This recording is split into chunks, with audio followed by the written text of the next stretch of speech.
and welcome to this episode of Heart-Centered Conversations with me, Jane McDowell. This is a podcast where I talk to people about books that have changed their perception, shifted their thought patterns, inspired them, and helped them to do great things in the world. And I'm very pleased to say that today my guest is a very great friend of mine, Hayley Foster. Hayley, Hello. Why don't you tell everyone a bit about yourself? Hello. My name is Hayley Foster and I am 54 and 3/4. Like Adrian Noel. Yeah. I am a pretty decent human being, and it's taken me a long time to realise that, to be quite honest with you. And I help and support people trying to achieve their fabulousness. I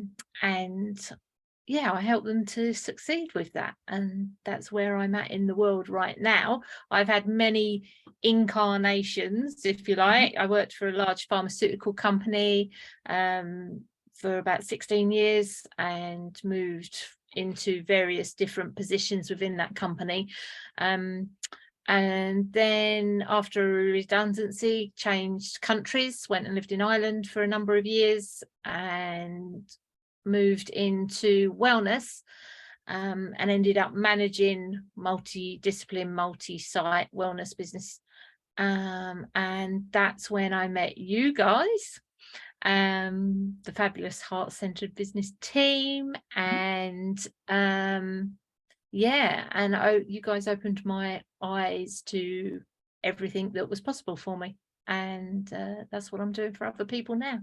Awesome. And you are jolly awesome at it as well, I have to say. Thanks. So today you brought a book along for us to have a chat about. Tell us about it. I have.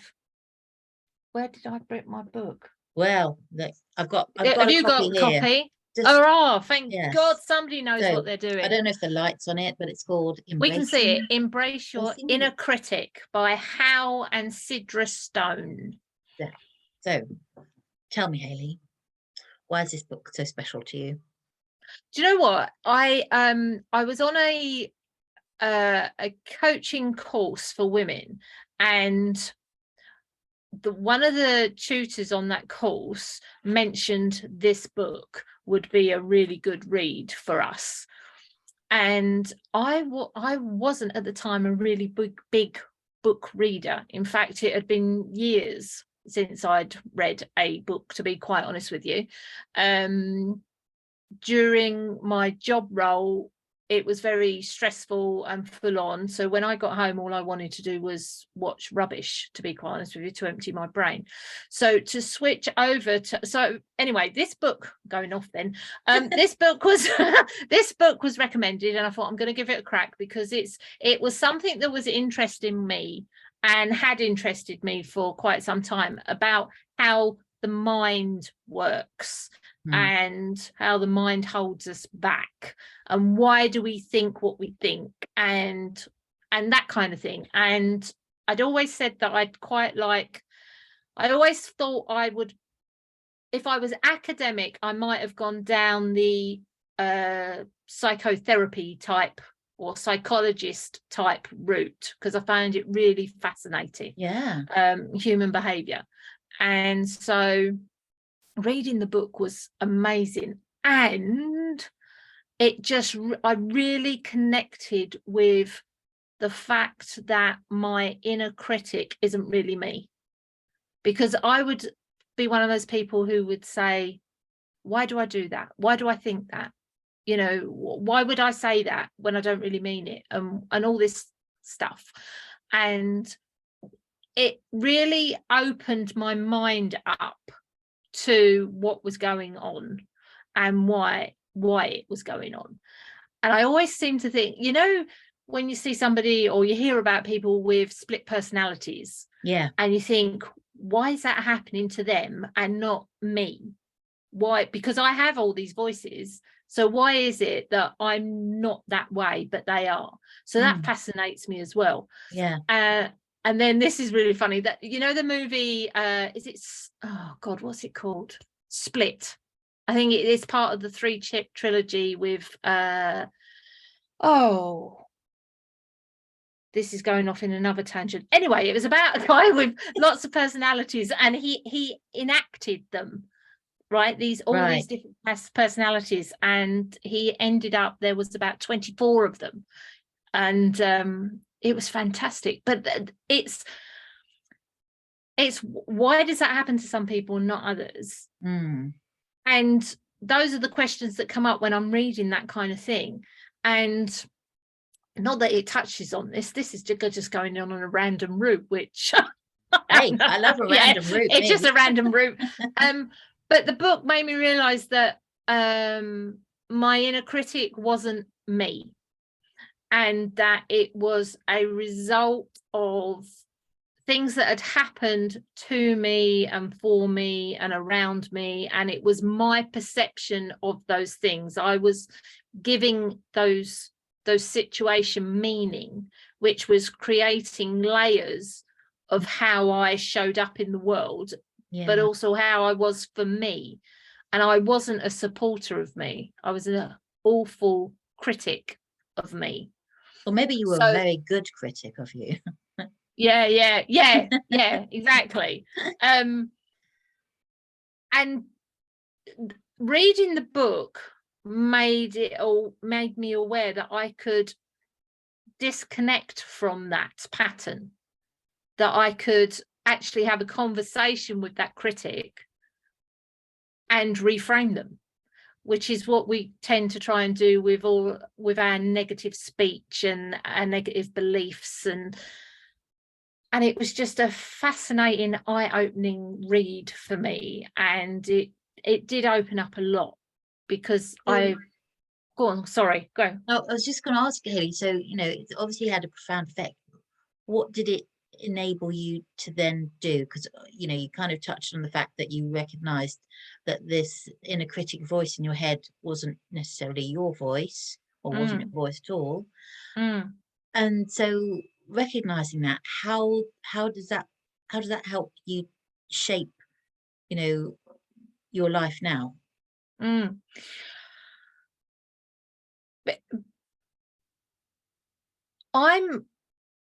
I feel more connected to who I really am as a person now in my life than I've ever done. And that's come from,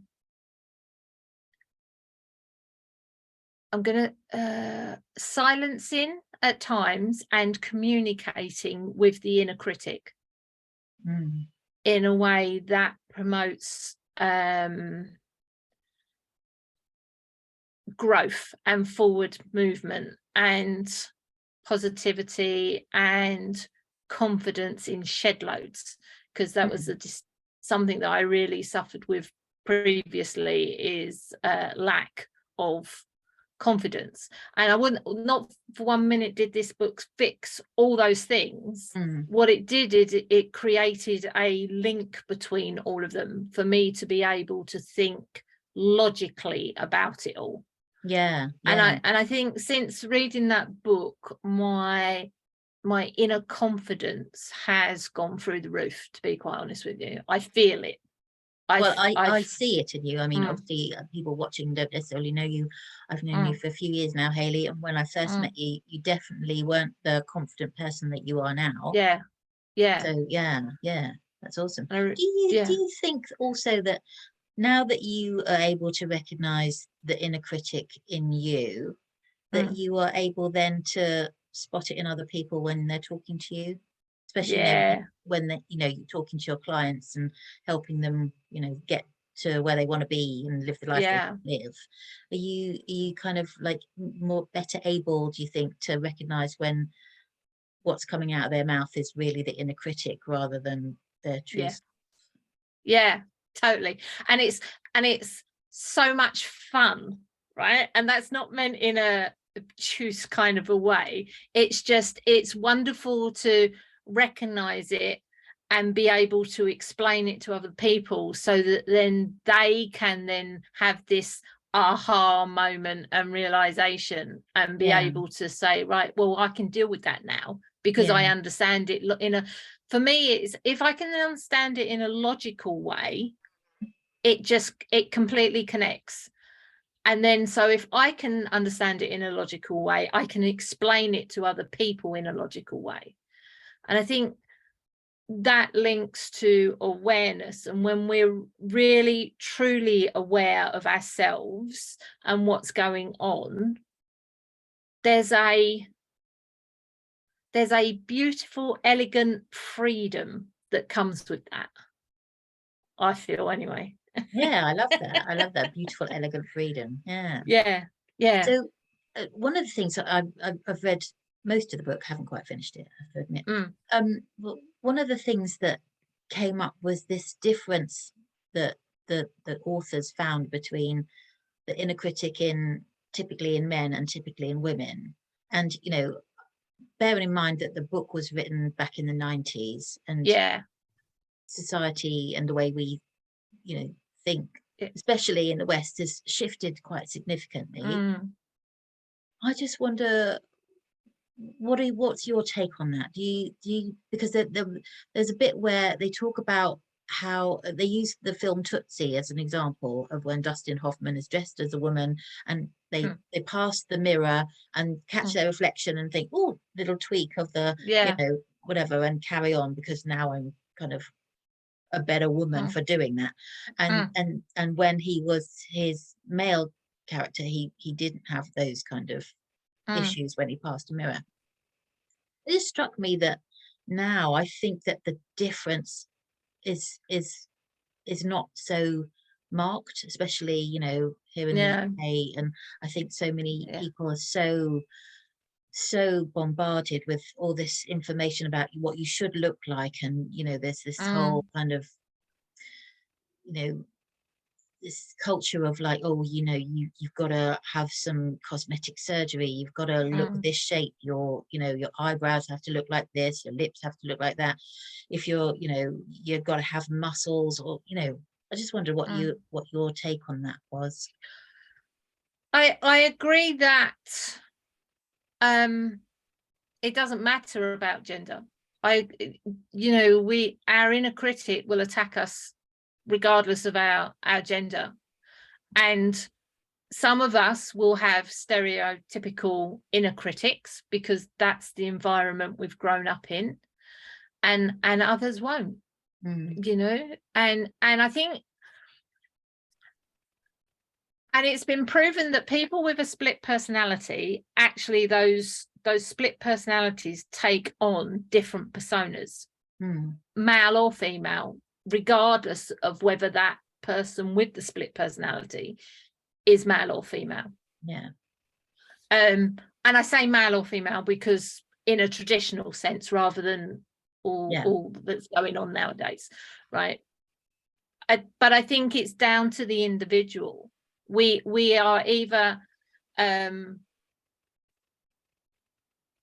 don't think, and this is a sweeping statement, I don't think there are many people that are naturally cheerleaders for themselves.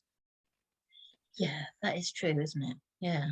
I think life happens to us, for us, around us, and as human beings, we seem to have a tendency to latch on to the negative rather than the positive and the learnings. And that's quite sweeping, but I think in a generalization that's true. Yeah. Do you think that's because kind of at a very kind of basic level we're all trying to keep ourselves safe, and so we're kind of programmed to spot danger, and that's why we focus on the negatives rather than the positives. Even if you realize you're doing it, whenever you go into a different situation or environment, you are scanning to see where the dangers are, rather than, you know, rather than the joy or the happiness that's going on in the room, or the beauty of the room. The first initial responses are, where are the exits? is there anybody with a knife or a gun or a bomb, right? Is there anything that is going to hurt me? Is there anything that I need to be aware of? Are there steps? Are there windows? What's going on?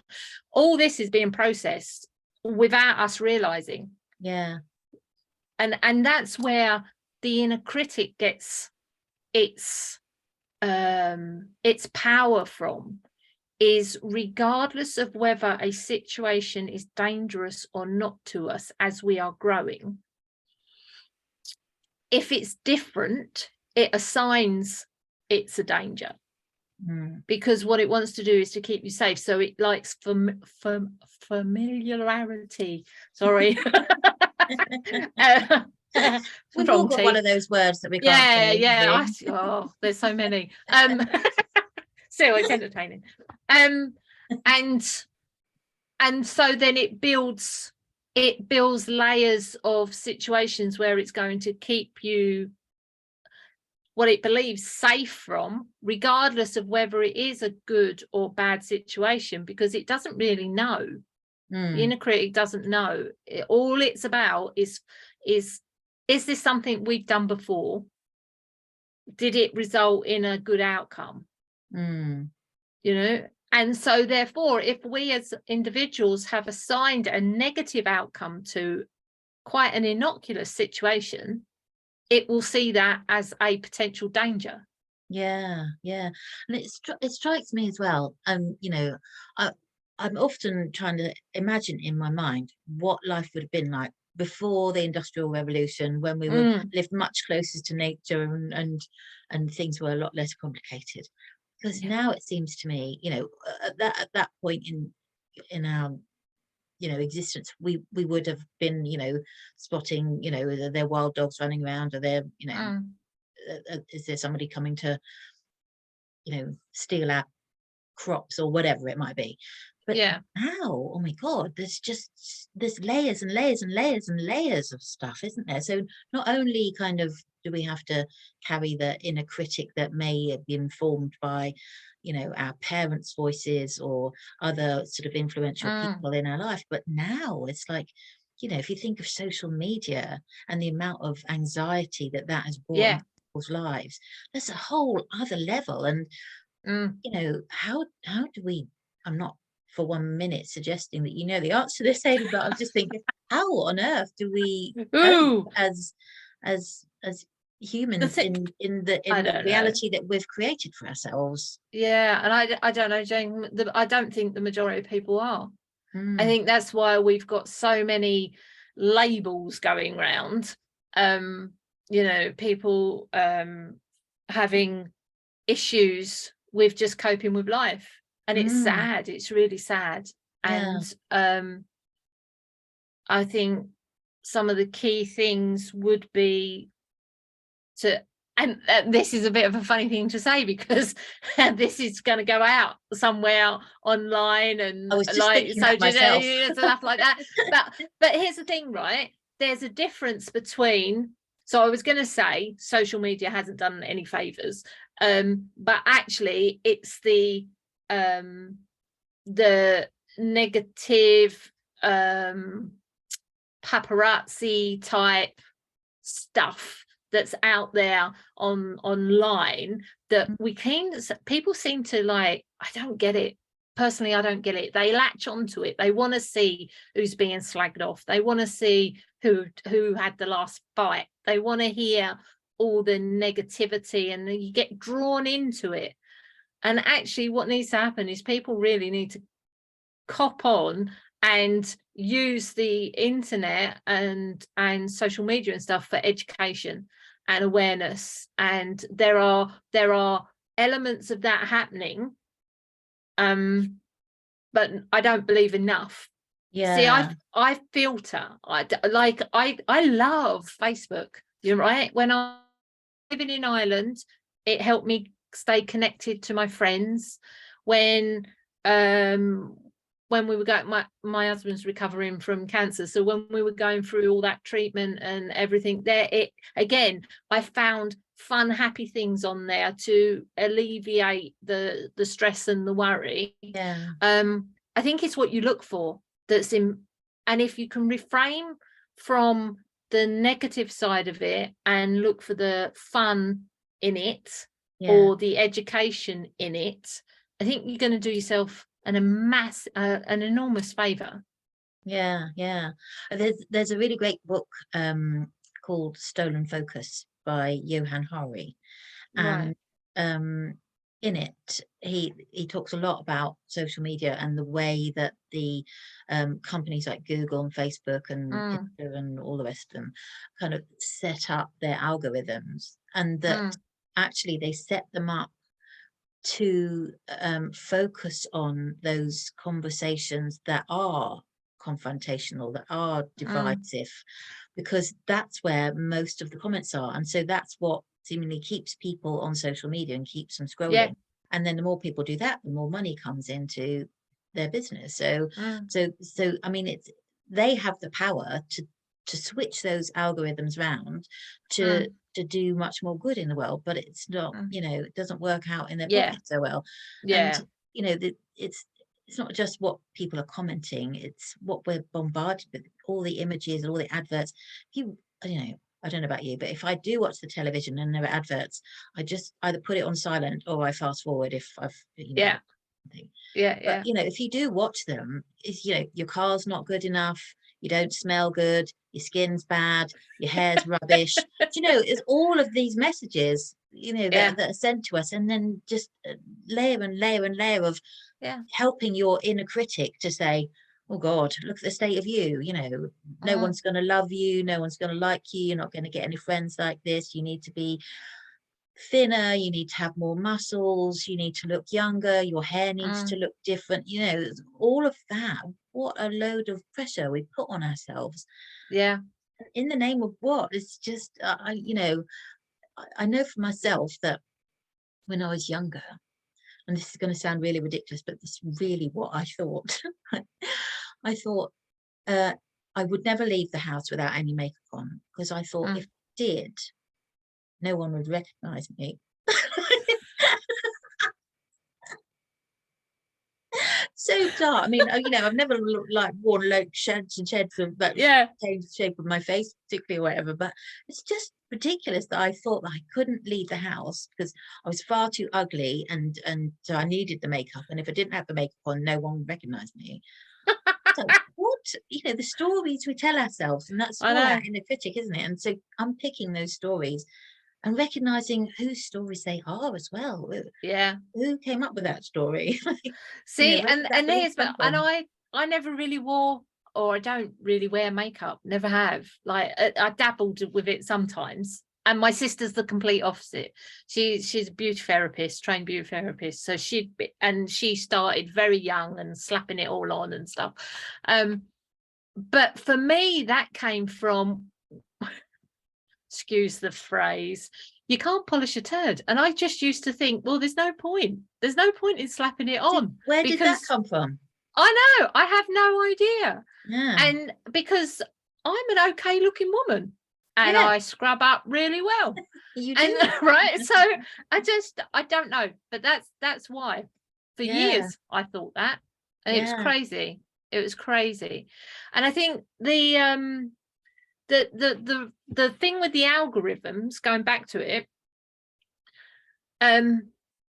it's like we all want to fit in, right? A lot of it comes from we want to fit in, and a lot of that's ancestral, because if you weren't fitting in with the tribe, you were an outcast, therefore you weren't safe. So you want, and that's what's behind it historically. Wouldn't it be lovely if people recognized that they could change the people they hang out with, just it would be amazing. And sometimes it's hard when you're in that and you're kind of enjoying your life, but it's not maybe very positive. You don't want to change your friends. Why should I change my friends? Why should I do this and why should I do that? But what you're doing is you're just blocking yourself, and you're not actually seeing what really happens when you do start, because it's all choice. So when you do start choosing to go down the positive route, when you choose to watch and read fun or engaging or educational material, when you have wonderful conversations like this and with people, and I don't think until you've experienced it you can really make a judgment call for yourself whether it's something you want to do. But everybody should give it a crack, because it's like that thing, waking up with joy. You know when I talk about waking up, and when you in between waking up, the moment you wake up and then you open your eyes, you should smile, right? And so that you wake up, you get up and you start your day with positive smiley energy. And then the next thing is you go to the bathroom and you look in the mirror, you see a smiling face, and you greet yourself with positivity. I always say good morning, gorgeous. And if you're chap, you can say good morning, handsome. And you could still say good morning, gorgeous, couldn't you? Yeah, you could. And I just think what a better way. There's no better way to start your day with positive, happy energy and a compliment. Yeah. I don't know if you know, but actually when you smile, it releases feel good hormones in your body. So I'm always saying to people, if you're feeling a bit low, just smile, and then that's a good start for getting you to feel good. Because the majority of people, without a doubt, wake up and the first thought is, oh, me, right? It's another day. I don't want to get up. I don't want to do this. I don't want to do that. Yeah, I think I've certainly been there in the past. Yeah, me too. Luckily, not so much now. Yeah. Awesome. I just it all boils down to choice. You choose whether you want to experience the world in a happy way or not.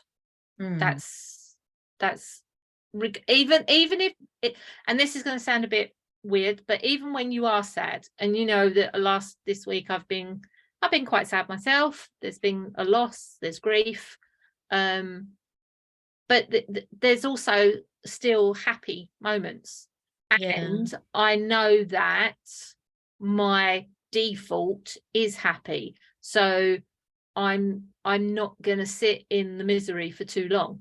So it's good to feel that emotion and let that work through the body, rather than trying to cover it up. That's not good. But to feel it, let it flow out, and then revert back to normal happy, I'm happy with that. I know it's kind of an odd thing, because I also had a loss recently, and I was completely devastated, and I stood out.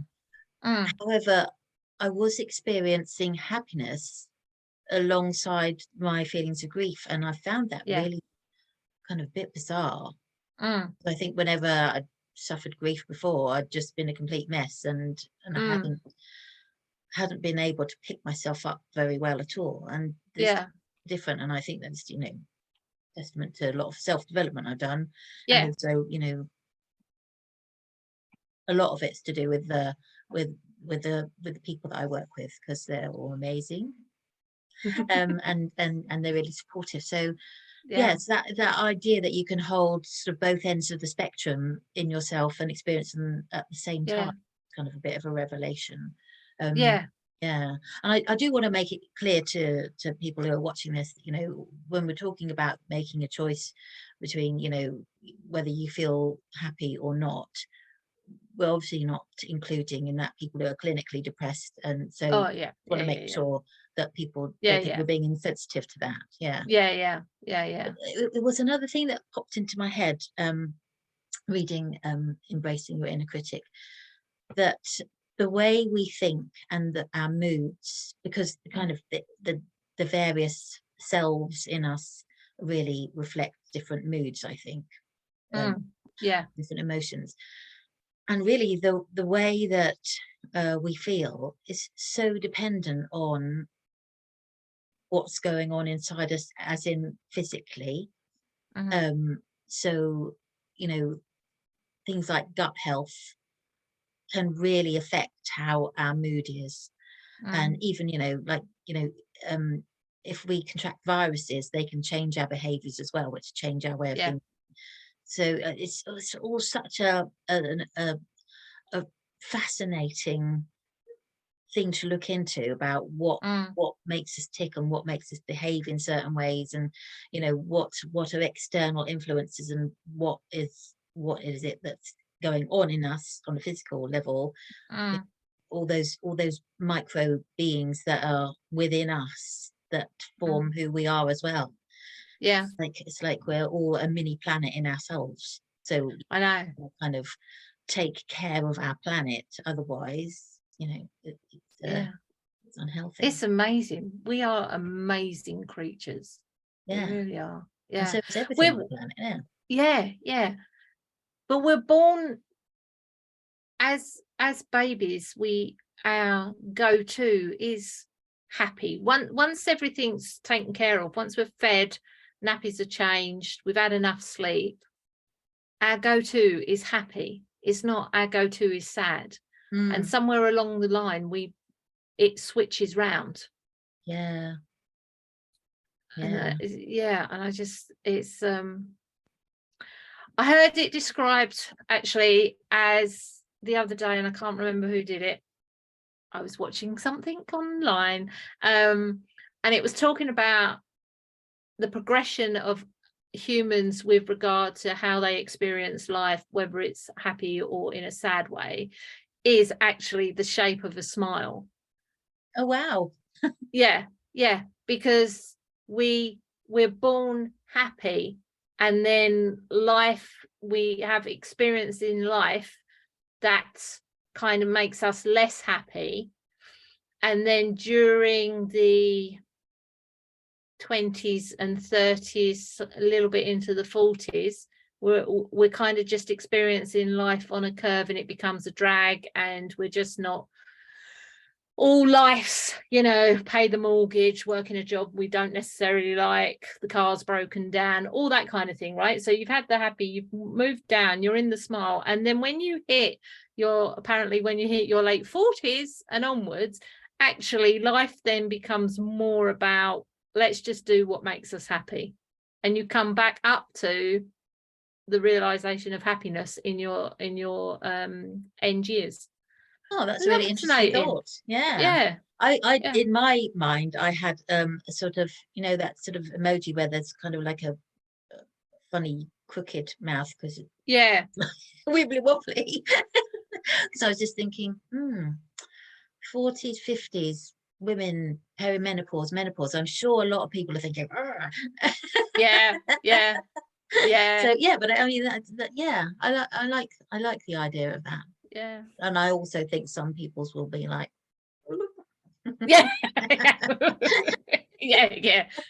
Mine is at the moment, I've got this weird hair thing going on. I really should have sorted myself out before I got on here with you. You look beautiful, darling. Hey, thanks. Anyway, Hayley, you know, thank you so much. I'm going to wrap it up because cool, going on like over half an hour. But it's been such an enjoyable chat. I always love chatting to you. Always get to look at things in a different way, which is fantastic. So thank you so much. You're very, very welcome. It's my pleasure. I've been so excited about doing this with you. So yay! Well, let's do another soon. Yes, well, read some more books and let me know what you want to talk about. All right then, take care, and thanks everybody for watching. Bye.